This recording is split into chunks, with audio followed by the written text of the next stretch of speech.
Hello, everyone. Hello, this is Dr. Kamani, licensed clinical psychologist. Welcome, welcome. I'm happy to be here today with my Spelman sister and my classmate. And today we're going to be talking about Black women in toxic work environments from the perspective of Phoenix Rising, that Sonia and I have gone through toxic work environments, and we are really focusing on the healing aspect of it. And the healing in the sense that we were in these toxic jobs that were meant to destroy us, but we were not destroyed. We had a moment where to sit back, right, and heal, but we rose up higher, right? And so that's what we're really going to be focusing on today. Absolutely. And I just want to ground us in a quote that I heard today from Alicia Renice, the artist. And she said that fearlessness is not the cost to freedom or our dreams, right? So many times Black women, Mm, as we go in these toxic work environments or we're in these toxic work environments, there's a level of fear, right? Like we want to leave, but we're fearful, we feel stuck. And so just to say that there is fear, it was fear for me when I left my job, Sonia, I'm sure it was fear for you, right? But what we're saying is that we still have to move forward despite that, because when we're not free, right, when we're in these environments, we're being harmed continuously, and that we're not able to live the lives that we want yeah. to live. Okay. So I want to now turn it over to my guest, Sonia Williams-Lewis, my Spelman sister and classmate, to introduce herself. So just introduce Yay. yourself, Sonia. Thank you so much. I am so honored to be here with you. It is one of those things when you're in spaces with one like-minded individuals, but it's always extra special when it's a Spelman sister and one of your classmates.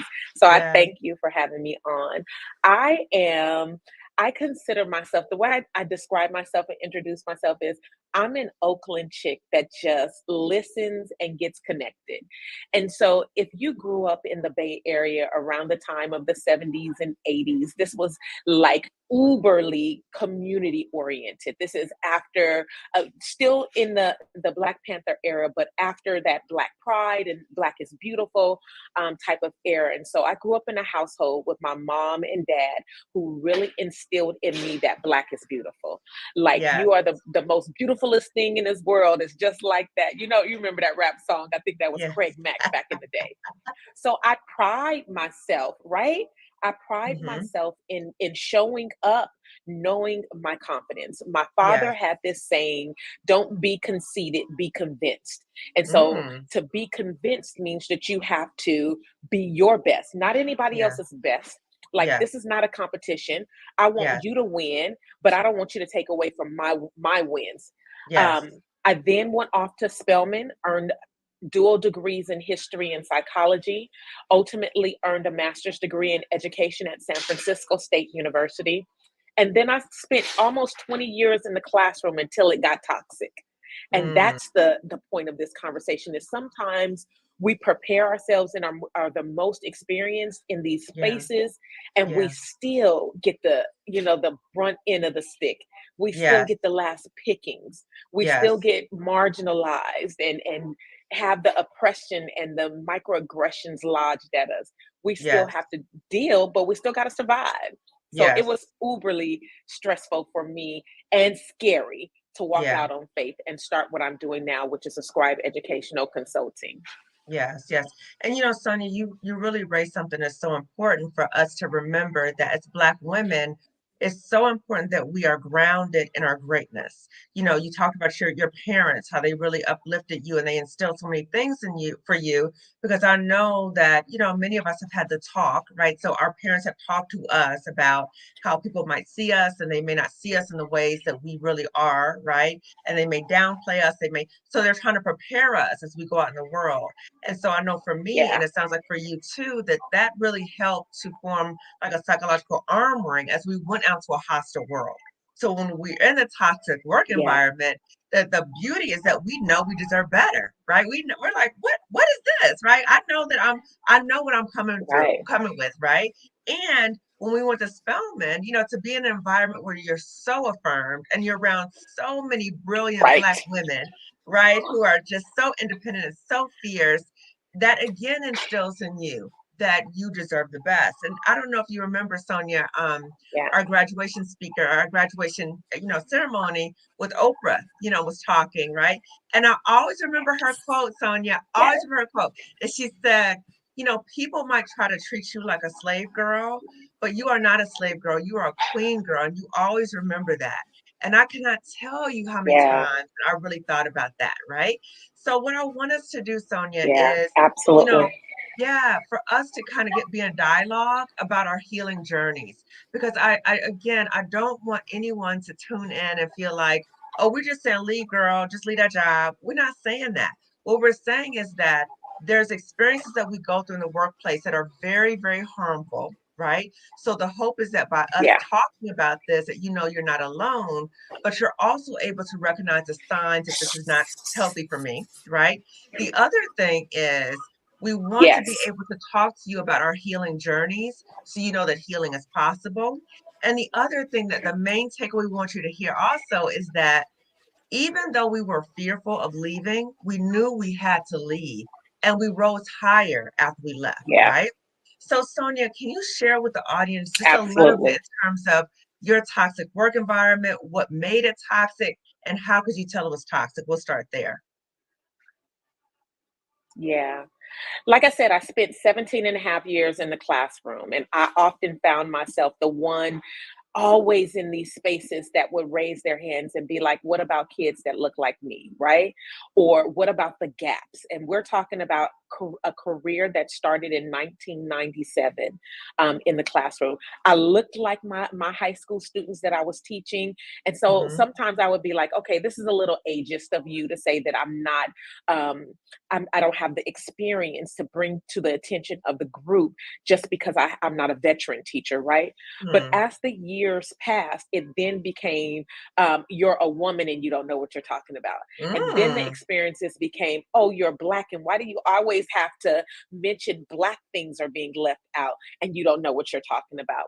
My Yes. last teaching assignment took the cake. Now, I was really affirmed in some of my positions. I've worked under Black administrators, Latinx administrators, Asian administrators, and had very, very awesome working environments. But my last teaching assignment, I had a principal who was very much a control freak. And Mm. he didn't like the extra attention that the program that I was tasked to run was Hmm. getting the attention that it was getting. And Mm. I think that it wasn't so much that the program was getting the attention, I was getting attention. So when Mm. people would call up to the school, they would ask for, where's Miss Lewis, the teacher Mhm, who runs this program, instead mhm, of asking for the administration there at the school. And mhm, so it really boiled down to, I just was putting to the right situation. I say the cards were aligned. I'm really an ethical person. And I discovered that my principal was stealing money from the program I was tasked to run. And I wow, couldn't just sit by and let that be a thing. And so right, I became a whistleblower and I first brought it to his attention. And he was like, mhm, oh, don't worry about it. Just sign on the line. And I was like, my livelihood would be put on the, line if right, I just do that. And right, so he was just not having it. He said, if you don't sign these documents, that means you won't be returning to this school next year. And so wow, I felt threat, like that was a threat, yeah, a threat. And so I went to the higher ups in our district and they were mhm, like, oh, well, we'll take care of it. They didn't. And they were mm, like, we'll move you to another school site. But because I had tenure, so listen, when you have a little bit of experience in a place and they know that they can't fire you for just anything, mm, take advantage of those things. And yes, that's what I yes, did. yes, So I used my tenure and I said, you can't just put me anywhere. And they didn't. And then I had a good friend who came to me and said, play their game. She said, I noticed that you are mentally struggling in these moments. mm, Go to your doctor and get checked out. I was mm, ultimately diagnosed with depression and anxiety and was having panic attacks. And I mm, went to the doctor. She gave me a note that took me off work for 8 months. And in wow, that time, that gave me the time not only to fight them without having to be in the classroom and be distracted, but ultimately it gave me the time to plan on what my next move was. I'm taking notes, girl. I'm taking notes. We're gonna share this to the group. Right? Yes. So you laid it out in terms of you recognized what was happening and you tried to speak up, but then you were Yeah, silenced, right? And people were like, oh no, it's not a yeah, big deal.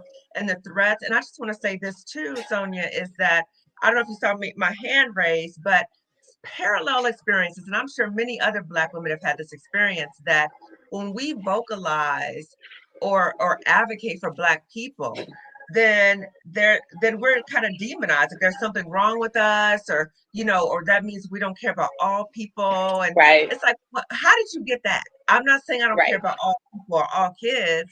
I'm asking specifically about the Black kids because nobody's really focusing on them, right? So that's the one right. thing. The other Absolutely. thing, Sonia, and I think a lot of Black women can relate to this too, is when you shine and you shine too bright, that's a problem, right? So It's a problem. on my previous panel, the Stop Playing Diversity Part 2 panel, there was a comment about you turn from pet to threat, right? So at first it's like, oh, Sonia is so brilliant. Oh my God, have you seen Sonia's thing? It's so great, right? But then when you start outshining them, then you become a threat. And then you have to be Yeah, extinguished, right? So the push out, yeah, right? And so I know that yeah, that absolutely has happened to me where, it was less of a focus on, wow, Kamani created this thing or co-created this thing. This is so great. It could help a lot of kids. It turned to, oh, Kamani is putting herself out there.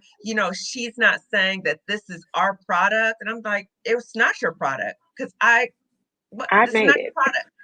Right. And I'm doing it. Like, what are you talking about? But Right. it was the silencing, right? So how dare you step out of your place and you're going to get it. So I just want to share just a few things that you've said already, Sonia, about your healing journey, because I see in the comments, let's talk about the healing journey. Yes, always rose higher, but had to walk away, had a similar Yeah, experience, and then told to stay in our place, or they still our ideas to shut us out. Boom. Yes. That part, right?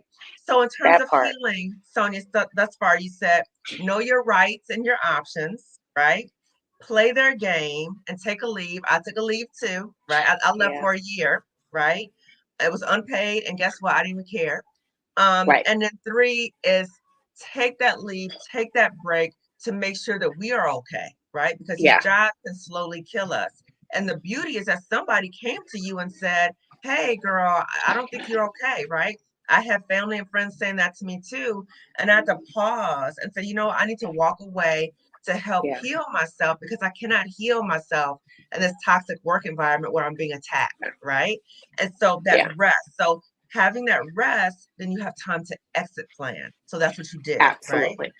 So Yeah, can you talk to us about what was it like when you were on that break, that 8-month break? What was that yeah. like for you in terms of the healing journey and your exit planning? Absolutely. Ironically, the woman who encouraged me to go get a medical diagnosis was my mentor. She was a white woman who was one of my teachers when I was in high Mm. school. And so she Oh, cared about me wow. on a yeah, and I was her boss. And so she cared about me on a whole nother level. Like she knew Yeah, me. And so yeah. she said, no, no, baby, I care about you in a different kind of way. And so I need Mm. you to go and get checked out. She said, because if you were white, they would not be doing you this way, and she Wow. recognized that from the gate. And so Mm. it allowed me, that 8 months turned into 12 months of paid.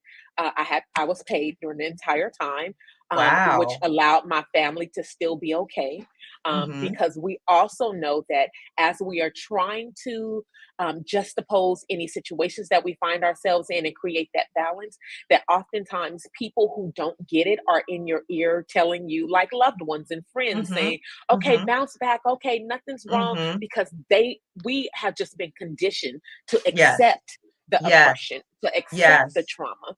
And so Yes. I refused. There were days that I did not get out of bed. And while Mm. I was concerned about my baby seeing me not get out of bed every day, Mm-hmm. I Mm-hmm. also knew that I needed the rest.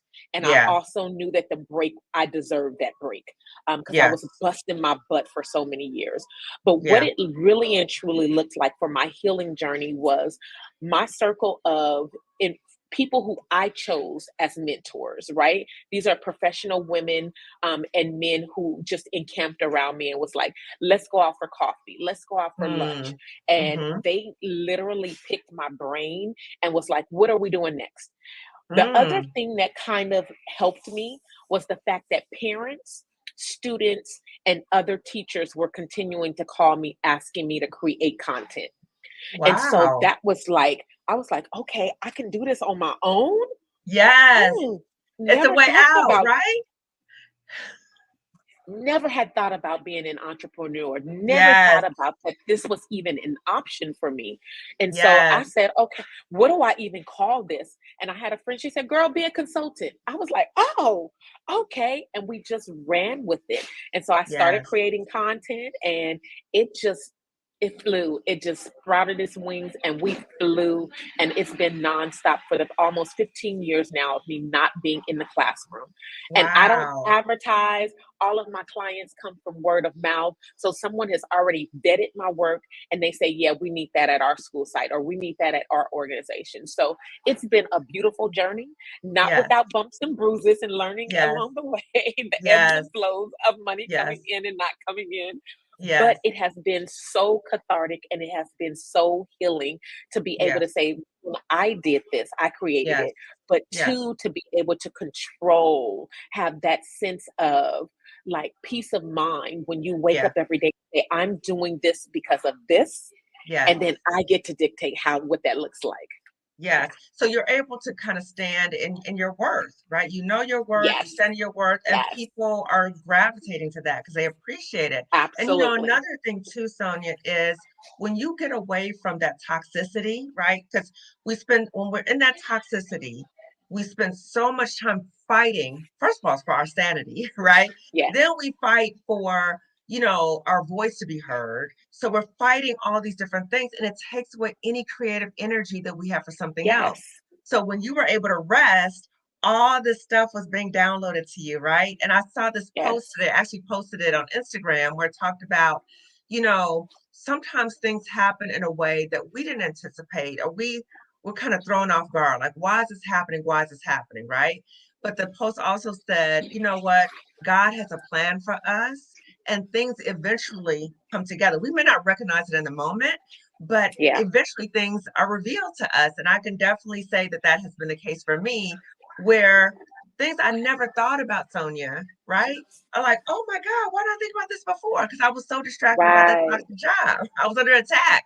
So I had to protect myself. And also, yes, Sonia, it's, sometimes when things like this happen, it really knocks us to the wall, right? Or we get knocked yes, down. And it provides such an opportunity for clarity. I knew, just like you said, I knew I deserved better. I knew I yeah, deserved better. I was like, this is not, no, I deserve much better than this. And the other thing is that it caused me to question, my professional choices, right? yeah, It made me question, like, what am I doing in life? What is this about? Especially during the pandemic, right? So really kind of thinking about, is this the kind of life that I want to live? And I said, absolutely not. This is not what right, I'm built right, for. This is not why I'm here on this earth. And so it helped me connect to what is God's purpose for me and to start walking in that purpose. And so now absolutely. I'm like, I can just do what work I know that I need to do to help heal Black people without somebody who's not Black telling me what I need to do. Right. So it just didn't make Absolutely. sense. Like, what is this about? This is so crazy. And so when you're able to do that, it is so liberating. And I want to speak to the fear part too, Sonia, right? So I know for me, yes, there was absolutely fear, but I Yeah. knew again that I deserved better.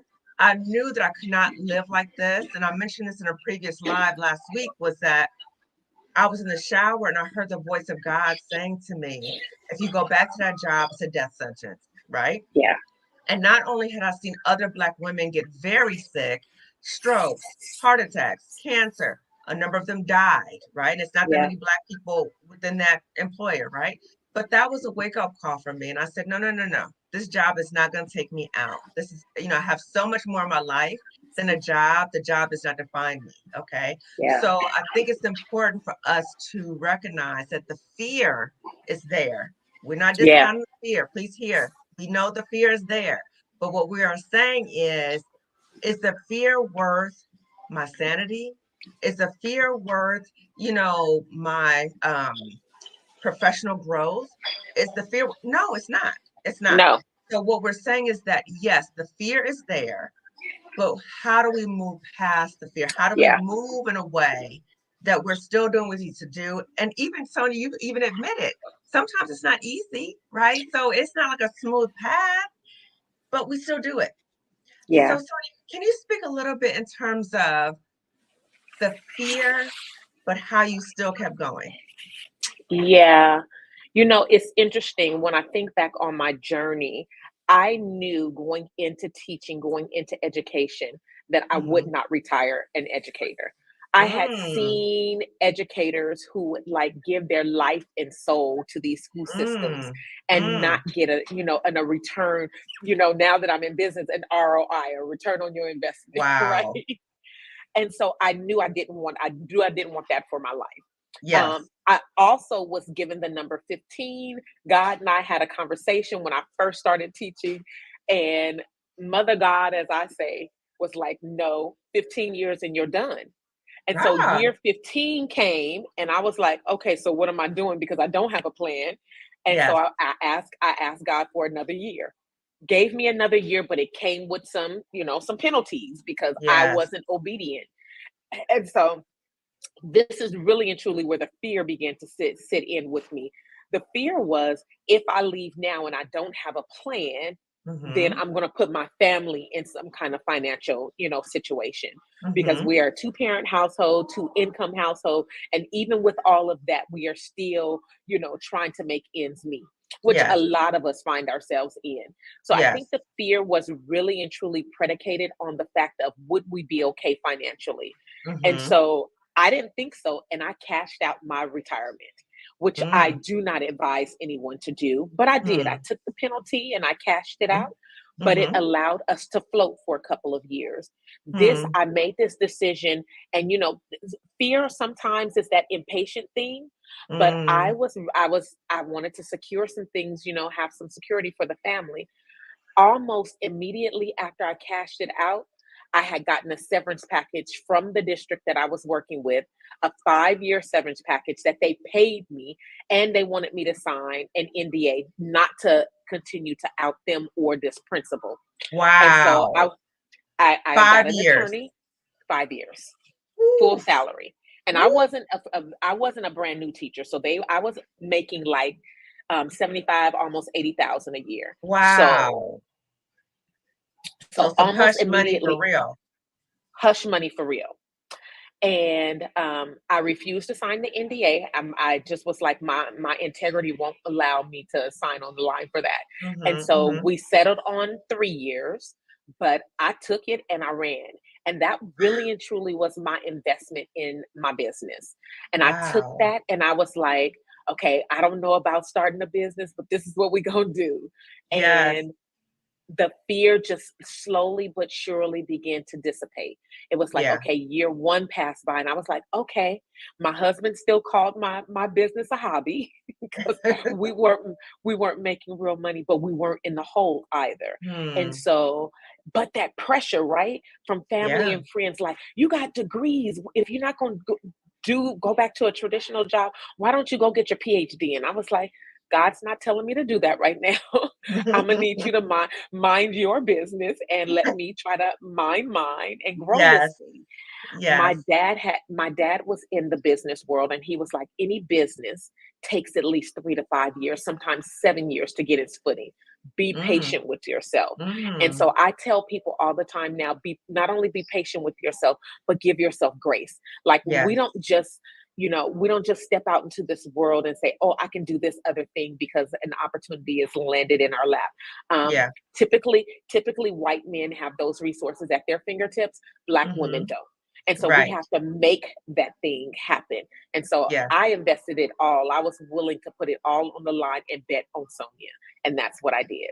Wow. And Sonia, what's beautiful too is that I'm glad you mentioned about the naysayers because I'm sure a lot of us, my mother, what I'm saying? We have naysayers, right? So, you have people who are supporting you. Yeah, girl, do it, do it. We believe in you. We believe in you, right? but then you have people that you care about who say, no, don't do that. Why are you doing that? That's a big mistake. But we have to know we are living our own lives, as my aunt taught Yeah. me. You are living your life. Your mother's not living your life. You are living your life. You need to do what's best for you. And I Yeah. knew that within my family, my husband, my kids, they all wanted me to go. They Right. all said, please go, right? We knew that this was killing you, you were unhappy, and all that. So, number one, yes, you may encounter people who are naysayers. So, what I did was, and just like what you did, you set boundaries, right? So, I Yes. didn't tell my mother quite a bit, right, about me leaving and what I did, and right, because I knew she was going to say something negative. So, I just didn't tell her. Yeah. So, the importance of setting boundaries is very, very important. And then you Huge. said that you just went out and you started doing things. And I just want to say things to people too that, for me, I was so fearful that for me, I needed to see other people like, is this possible? Like what I want, is it possible? So I joined a coaching program. So Okay. if you have the opportunity to be in a coaching program, please start looking at that, right? So in terms of your Yeah. exit planning and your healing, part of it is finding maybe like a coaching program, a coaching community. Shout out to Dr. TK, that's one of my business coaches.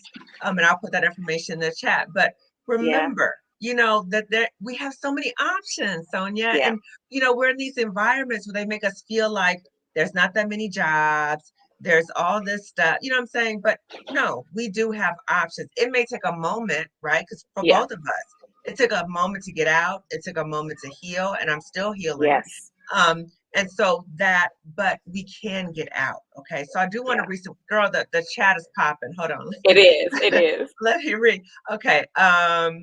Let's see. Wow. Okay. Okay. So they say, yes, paid leave. There are good allies out there. Don't accept the oppression. Toxic people in leadership positions collude with each other. Ooh. Yes. That Yes. part. Okay. Yes. That part. First of all, I don't even know how these people get their positions because they're not competent, right? Right. And qualified. But there's like a whole bunch of bullies up at the top colluding with each other, right? And I think it's because I think on some level they're aware that they're not competent. So Yeah. it's this intense need to just preserve their position because they know that they don't really have what it takes, right? So absolutely. And you're gonna say something too, Sonia, I about was that, just about going the colluding? yes, absolutely. I was, um, I can go in so many directions with just that comment alone Oh because my God. one We of can just do a live on that. right? But leadership, people in leadership positions, when we think about I have a degree in history, so I always take things back full circle and try to connect the dots. This Mhm. country alone, the way that it was founded was, it's colonial structured, it's Yeah. capitalistic structured. So Yeah. someone is going to be the prophet of someone else. And Yes. so even though we don't have the system of slavery, in the midst of us, some states still have it on their state constitutions. However, I Mm. digress. Hmm. But when we think about bullying, this is the last day of October. This was International Month of Bullying, right? We Yes. want to eradicate that. But this Yes. country is foundationally based on bullying people out of their land, out of their labor, out of Yes. their genius. And so, Yes. if we don't think that people in leadership positions are trying to preserve their position, they will do anything by any Ooh, means necessary and treacherous. get over Treacherous. on the next Yes. person to make them, minimize themselves and even collude with them. And so, we have to be very mindful of that. Yes. And not only that, Sonia, what's so destructive is that they're vindictive, right? So if you Yes. speak out, this is me, right? So I'm just speaking about my own experience. If you speak out, then you become the target, and then I call it like a psychological lynching, actually, right? So it's like Yes. they do things to you that put you in your place, try to silence you, try to humiliate you. I was demoted, right? All these different things with no basis, right? But all these different things like, oh, see, this is what happens when you speak out, right? You're going to get it. Yeah. And so other people see that and they're like, oh, we don't want that to happen to us.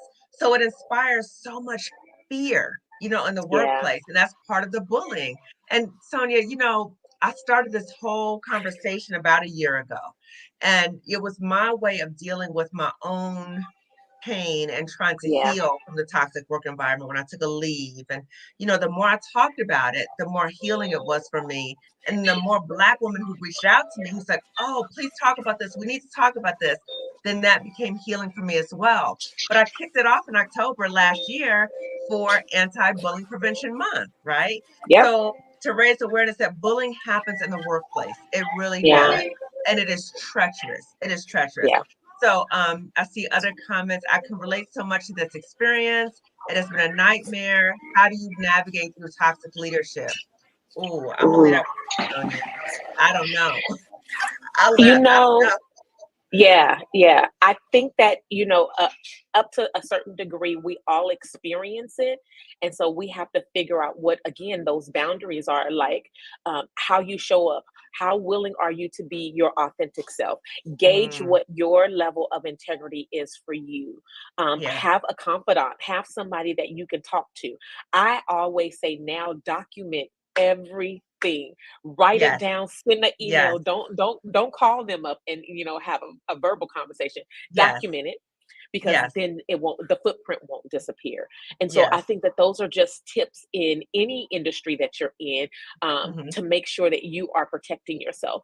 But if you are a spiritual person or you pray, you meditate, whatever it is that you do, if you go to the altar and talk to your ancestors, make sure that you have someone that you can lean on, because Yeah.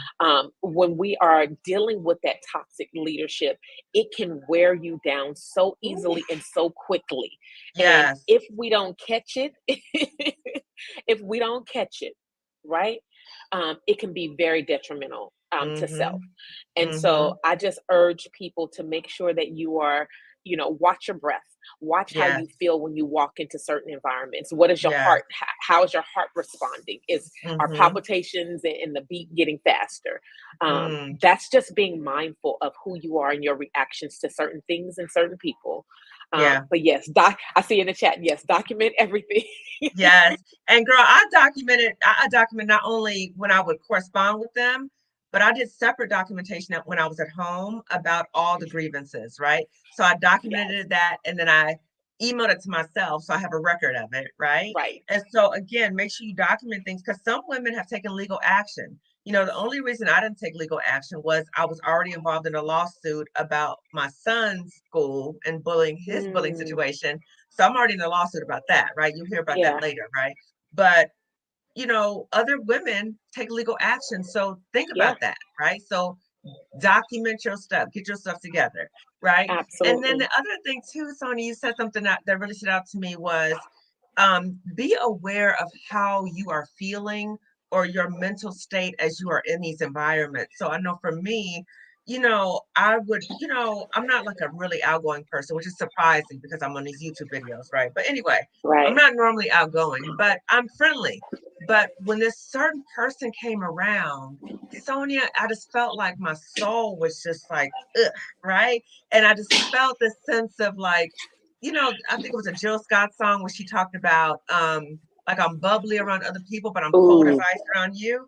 It felt yeah, like that. I felt like cold when this person came around. It just was like an yeah, icky feeling. So yes, okay. So let me read some more of the chat. Okay, we talked about that. Absolutely, the truth always comes to light. The truth yeah. is that we all deserve better. Yes, indeed. I needed this message. Tony, I think there's some background noise. Do you hear I something? hear I hear some background noise on your side, I think. Okay, is that better? Let me turn something down. And then it says How is that? preach. I think it's better. Okay. Amen. I appreciate this conversation. Our shared experiences are unfortunate, but I'm grateful I'm not alone and can continue to learn how to navigate this game. My experience forced me to learn how to put my well-being first. Lots of healing, unconditioning. Oh gosh, I just lost it.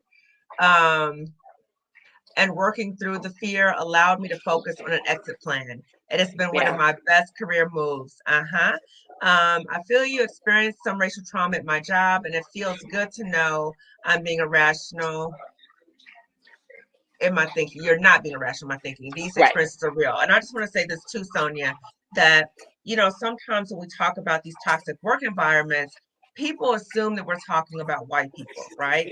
And I want to be Right. very clear that we're not just talking about white people. We're talking about anybody who treats you in a negative way, right? Or we're Yeah. talking about anybody who engages in white supremacist behaviors. And the part that you talked about, Sonia, too, about a confidant, I just want to say a word of caution. Be mindful of who you confide in at the job, Oh, absolutely. okay? Because I have confided in some people that I thought I was cool with and came back around, they stabbed me in my back, right? Or they Yep. betrayed me in some ways. So be very mindful of who you do confide in, okay? Yeah. Okay, yes to coaches, amen. You're right, Dr. Kamani. How did the leaders at my job get their position? And none of them are qualified, but yet they have the nerve to have an opinion about how I do my job. Yes, Yeah. right? Yep. Okay, that could be a different show too. Leadership is also a privilege, and oftentimes leaders abuse their positions. Document everything, and if you have a verbal conversation, follow up with written follow up that summarizes what was talked about. Yes, Yeah. yes, you're right, Sonia. Document, document, document. This is twofold. Helps you to process and find ways to heal and navigate. It's also useful should you pursue legal action. Yes, my heart sinks in my chest when he comes around. Oof. Right on, right? So also, Sonia, Right. the issue of like masking, it's a lot of times we're in these toxic work environments, we feel like we need to mask. So we can't really fully be who we want to be, right? Because it's like, because it's already stereotyped.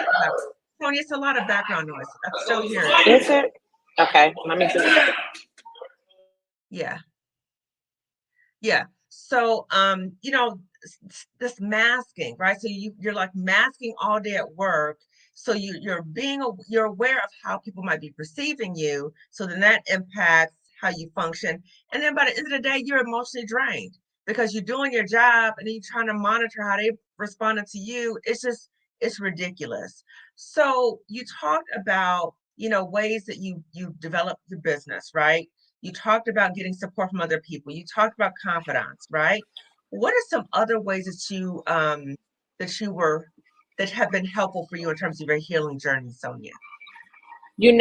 If it weren't for that colleague, mentor, former high school teacher of mine, I would not probably have ever considered therapy in a way that I consider it now. Right. Mm, So that was like my first exposure to the power of therapy. It opened up mm, my mind to a lot of options, right? yes. And not therapy in the sense, so I had two doctors. I had one that prescribed me medication, and then I had Hmm. another doctor who I can sit on the couch and just pour my heart out to. Yeah, And yeah. so it was in those spaces that then prompted me, one, okay, maybe you're not the right fit for me to have these conversations. So it led me on that kind of journey. And then it Hmm. led me into spaces to be very intentional about every doctor that we select. So I was on this mission to make sure that my kid's pediatrician was a Black doctor. Yes, My husband needed a Black doctor. We needed to have a Black dentist. So it led me on that journey. But yes. the healing process for me was very much like I cannot thank her enough. And every time we talk, and we talk maybe once or twice a year, and I'm always like, I still call her Miss Richardson. She always says, "No, Sonia, call me Mary Liz." I'd be like, I will not. Because my students, when I get older, they better say Miss Lewis, right? I think it's just because my parents were Southern and they were just like, Yeah. that's just the way I was raised. But that healing piece for me also transferred to the conversations that I have with my kids. Like, I want Mm, to be able to give you space for your voice to live, to be mm, heard, to be validated. And so mm-hmm. I couldn't do that if I wasn't doing it for myself. And Yes. so what that also has done is allowed me to just dream big when it comes to my work.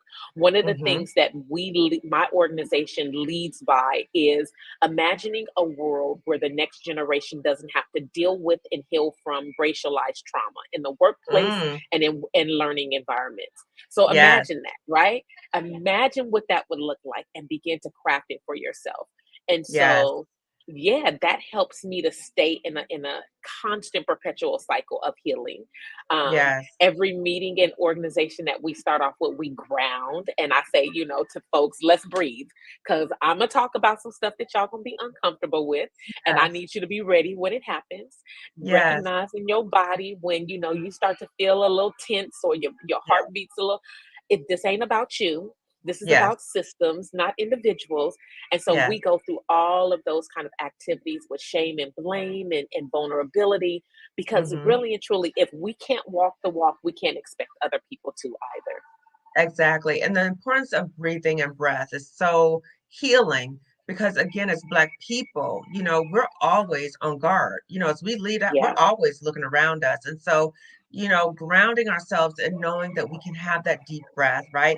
Is an yeah, environment safe enough for us to do that is important. And therapy, right? I'm a little biased because I'm a psychologist, but yes, therapy, and I have my own therapist, thank God. right. But therapy is so healing, and I'm so glad. The one thing that has come out of COVID, I think more people are aware that mental health is very important and therapy is Yes, very important. And so I'm seeing more Black people talking about therapy and how it's so healing. And so I want to encourage anybody, if yeah, you need that support from somebody who's objective, yeah, seek therapy. And you also talked about making sure you have the right therapist, right? yeah, Because sometimes you might get a therapist and you don't connect.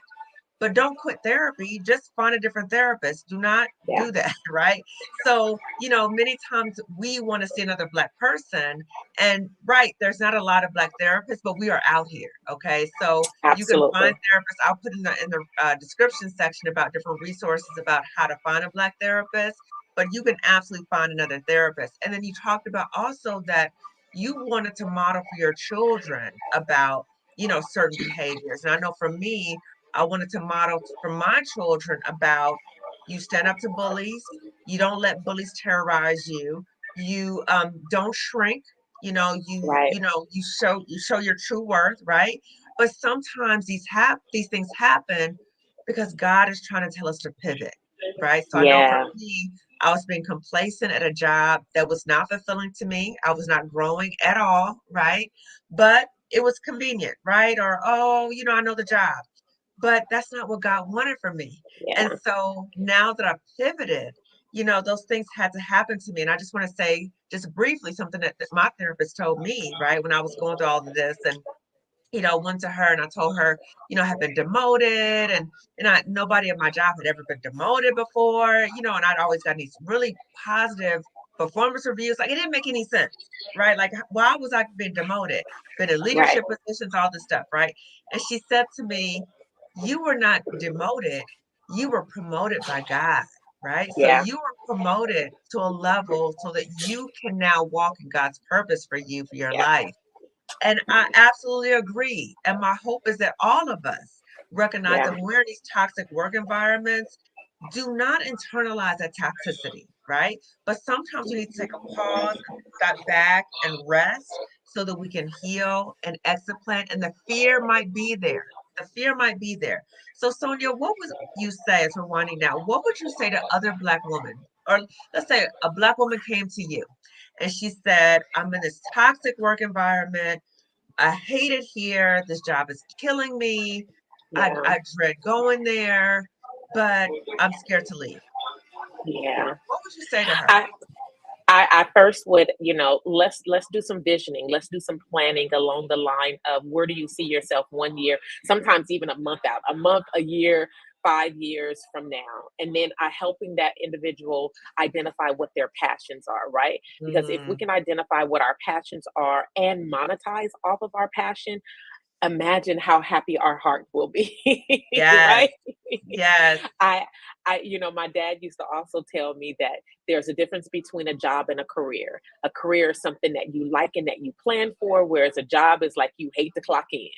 And so, ooh, yikes. right? Ugh, yeah, Yeah. So, evaluate where you are and where you want to be. And then go and find not just a mentor. If that industry is something that you really and truly are passionate about, find yourself a mentor within those Yeah. spaces, someone Yeah. that you can trust. Now, there's a difference between someone who mentors you and someone who sponsors you. I Mm, really and truly like for people to know the difference, because a sponsor is mm, going to make sure that your name is lifted in every conversation when an opportunity comes about. A mm. mentor, on the other hand, is going to make sure that you are okay and that we're talking through, these things or the angst of whatever that position and that career might be leading to. But it's so important to find a sponsor. A sponsor is Yeah. going to help you get to the next level, and they're going to make sure that you're prepared for that next level. Mm. So Yes. those are the kind of tips that I would say, hey, sis, maybe it's time to reevaluate, but really and truly be intentional about what that looks like on that evaluation, right? Yeah. Don't Yeah. just say, I want this, and have no Yeah. key how to cross the bridge to get there. Yes. Yes. Yes. Yes. So a sponsor, I never heard of that. I love that. A Yeah. sponsor. You look for a sponsor too. So Sonia, for Black women who are fearful, right? So you're telling them to, put some things in place, but still move forward, even if you are fearful. Yeah, Still move I forward. Okay. absolutely. Okay. I unfortunately, maybe it's fortunate, I don't know. I consider myself, a strange one sometimes in these things. Definitely not the norm. I was just reading something the other day that the normal is a part of white supremacy construct. It is like Mm, that thing that binds you to this standard that you'll never be. And so if mm. that's what normal is, we will never be normal, right? So And I I don't want to be. subscribe, right? And I don't want to be, right? Right. I wrote my first book earlier this year. It's called Monsters and Aliens. And I subscribe to be an alien every day of the year for all of my life, you know? Yes. Yes. And so that fear thing for me has never been something that has motivated me not to do something. I Right. will say that there have been some scary times, and I Mm-hmm. didn't know what the unexpected would lead to. But Mm-hmm. that fear as a motivating thing not to do something, it doesn't resonate with me. And so Yes. I'm always going to be that person. Like, my kids are like, Mom, you ain't scared? No, let's go. Let's figure this Yes. Let's go. I'm Yes. gonna be your biggest cheerleader. If we don't know the Yes. answer, we're gonna Google it. We're gonna find someone who does, and we're going to go forward. But what we're not gonna do is let the unknown. We don't know when we walk out the door what the weather's gonna be like. We don't know when we Exactly. walk out the door if there's a mass gun person that's going to come up Mm-hmm. into your school. Mm-hmm. We don't know a lot of things. We don't know the time, place that God's gonna call us home. So Yes. live in the manifestation of your dreams, and you hold the power to that. Yes. And I think it was Harriet Tubman who said, I will not be paralyzed by fear. So That part. fear, you know what I'm saying? Fear's not gonna stop me. I'm keeping moving, right? And so let's keep the eye on the prize on that. So you also talked about we have to evaluate the cost of staying at these jobs, right? So the fear is Yes. there, but what is the cost? So I want all of us to Yeah. think about what the cost is. So Sonia, and I keep saying we want it down, but I keep coming up with more questions. So so can you share with us, because the title of this episode is Phoenix Rising, right? So we Yeah. both rose out of the ashes and we've risen higher. So can you share with the audience how you've risen higher and what Yeah. are you doing now? Absolutely. It's like I said, I like doing that reflection, and I every year I always look back and I'm like, oh, remember when, right? And look how far we've come. For me, it was a matter of, okay, let's set in place, the milestones, the goals that we wanted to have for Yeah. myself, right? So I wish I tried to be a steward of any advice I give to anyone. I have a vision board or a screen. I have a screen that pops up on my computer now. It used to be something that was on the wall. It used to be sticky notes on the mirror, right? But we've evolved technologically wise. That it's a screen that pops up on my computer to remind me that this is where we're going, right? Yes. But along the line of that, it's the okay, are we working towards it, right? Because oftentimes things don't just fall into our laps, and we have to be stewards of what it means to blossom. We have to Yeah. be stewards and practice due diligence with what it means to elevate. You Yes. mentioned coaching. I too, like 100% believe that coaching is important. I'll take that a step further. Investing in yourself is Mm-hmm. important. Yes. Like, we know what we will spend money on, and Yes. you need to be very comfortable in elevating yourself and making sure that whatever the next level is for you, if that's an extra degree, take the Yes. time and figure out how you're going to pay for it. Yes. I invested in a coaching program last year that literally during COVID it saved us. It elevated us to and shout out to Dr. Avis Jones DeWeaver, who was my business coach. Her team was phenomenal, just on so many levels, helped me up level.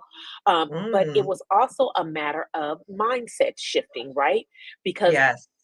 we get told it's okay to be at a certain level and that we should stay there. Then we get stagnant and complacent. Yes. And Mm. I just don't think that there's room for our dreams to grow. And Yes. the sky is the limit. So we have Yes. to take that next step to get it to another level. Absolutely. And I see in the chat, somebody's asking, Sonia, how would somebody look for a sponsor? How would you look for a sponsor? Yeah. So like I said, there's a difference between a mentor and a sponsor. Mentor is that person who's just going to like talk you through where you are in your career and make sure you as an individual are okay in those spaces. I would look for individuals who are either on boards or who are in leadership positions, who have some kind of power and influence in the decision making process of positions, not just within an organization, but within the landscape of maybe that industry, right? And so you're looking for an individual who has the ear of other influencers. And at the end of the day, this is what, and like I say, thank God for Mary Liz, because she said play their game. She was one of those people who was like, girl, it's a whole nother world out there that I know you don't have access to. But when I Mm. get access to it, I'm going to let you know. And every Oh, opportunity I get, I'm going to put your name out there. That's a sponsor. A sponsor wow. is like, let me make sure that your name is being talked about. Oh, you know Yeah. that girl, Sonia Williams-Lewis? Yeah, she's qualified to do X, Y, and Z. I think you should consider her, right? That's what a sponsor does. And Yes. so, yeah, it takes you outside of yourself a little bit. But I also say one of the ways we can find sponsors is networking. And Yes. I'm not a fan of networking. That is the part of the introvert in me. A lot of people don't believe that I'm an introvert, but a part of me is a huge introvert. I like to sit back in the corner and just observe and be like, okay, maybe it's okay to talk to that person, because I don't, I'm on the stage so often where you have to be on, Yeah. that it's draining. And Yeah. so anytime I get an opportunity to be the extrovert and sit back, it's like, right? Yeah. But yeah, you have to network in order to find a good sponsor. And Yeah. that's just listening to the people who are the influencers in the room. Mhm. And I see also somebody's mentioned Carla Harris talked about advocate sponsor as well. So, Sonia, can you share with people about your book? Can you share with people about your services and how people will be able to access you? Absolutely. So let's start with services first. I consider myself not your typical DEI. As a matter of fact, DEI, in my opinion, has been over the past probably couple of decades very transactional and very Mm, kumbaya-ish. And mm, we are not having a moment where we say that we have clarity around what equity means. And yeah, then once the trainer leaves from your organization, things go back to normal. The same right. gatekeepers and no policy Yep, changes. yep, So I'm very much a mindset shifting, transformational equity expert, right? And so we pride ourselves in curating safe space for courageous conversations about race. Like, that's my one of my little taglines. We're gonna be safe in these moments, and this is how we start off being safe. We provide people with shared language and values. And then hmm, we begin to do three things. Our AAA approach to equity. We acknowledge that racism is a thing that not only impacts people with melanin, right? It impacts on the other end, because we've been told for so long that we're working from a deficit and we are a resource rich country. right? Yes. So one is we're acknowledging that racism negatively impacts everyone. Two, we need to do an internal audit at every level. Like, well, who's the gatekeeper and why is that person the gatekeeper? Did Uncle Becky and Aunt Bobby Sue and them just promote someone to this position? No, we need to audit and bring Yes. things up to the current times, right? And Yes. that audit includes representation. That audit includes hiring and retention and promotion policies. That Yes. audit includes who's at the table having these conversations about why this is on the benefits package, right? Yes. I need an audit to include that when an incident like a George Floyd happens, that when you have people who look like a George Floyd, that you are approaching them different in the workplace and you're Yes. giving them space. That's an audit. Yes. We care about our people. That's how we care Yes. about them. And then the Yes. third A to our triple A approach is to align. Align your policies, your mission, your vision with the people who you serve, and not only with the people you serve, but the people who are the most vulnerable that you serve, Mm. so that they Mm. are centered, their needs are centered. And so that we walk organizations through that. I tell people that my services are not a one and done. I try to my best to convince organizations that they need 1, 3, or 5 years worth of commitment, and I ask organizations to put your money where your mouth is. You said that you're committed to creating an anti-racist environment. Let's do this. And this is my formula or prescription to do so. Yes. But my services, the book can be found on the website. That's ascribesuccess.com. And like everything's there. There are videos of what we do on a regular basis. There's a way to contact us to have a free discovery call. And then of course the book's there. And then just let me tell you about this book. It's a 5-part series. The first one came out February of this year. The second one will come out every February. I Okay. told you I'm an alien, and so we want to launch one a year. But the first one starts off with my 7-year-old self when I refused to say the Pledge of Allegiance. And so I went to school one day and I said, I'm not saying this because I don't feel like there's liberty and justice for people who looks like me. And I grew up in the Bay Area in areas where, the Black Panthers were prominent, and my parents had Black everything around my house. And so I was like, I need you to explain to me liberty and justice for all. And if you Yes. can't, then I'm not going to stand up and put my hand over my chest and look at a piece of cloth. Um, and so that's where my mom reminds me. She said that's her first protest that she I love and it. and over the years it has just been protest after protest. Like Yes. she will remind me, girl, you was something else to have to get behind and rally behind, but it was all worth it. Yes. Book 2 will be out next February, and it is 13-year-old Sonia, and it is talking about intercommunal violence, those topics of colorism and texturism and Mm. featureism that sometimes we harm us, Mm-hmm. because 13-year-old Mm-hmm. Sonia was choked out by her uncle for speaking up for her sister who he was body shaming. And so, Yes. yeah, we got to talk about these things, and we have to, that's part of our healing. Yeah. And for me, Absolutely. it's part of my healing. And I get too many people coming to me saying, Sonia, I experienced that. And I said, well, we need to tell these stories. And if we don't tell these stories, folks tend not to believe that they happen. But the Black Yeah. lived experience is the American experience. And I'm Yes. very intentional about putting out those messages. Yes. So Sonia, I'm gonna put all the information description section to everyone too. And Yeah. the notion of all kinfolk ain't skinfolk, right? So you know what I'm saying? Yes. No, all skinfolk ain't kinfolk. I keep it wrong. But that part. And then I also would tell you, Sonia, or just openly give you an open invitation. So when that book comes out, please Yeah. come back so we can talk about it. Because I think Will that's really, do. really important to talk about. And then when you talked about your former teacher, that's an example of a true ally. So a Yeah. true ally shares information. They promote you, so they step aside, right? And they're not Yeah. like trying to get all the attention and all that.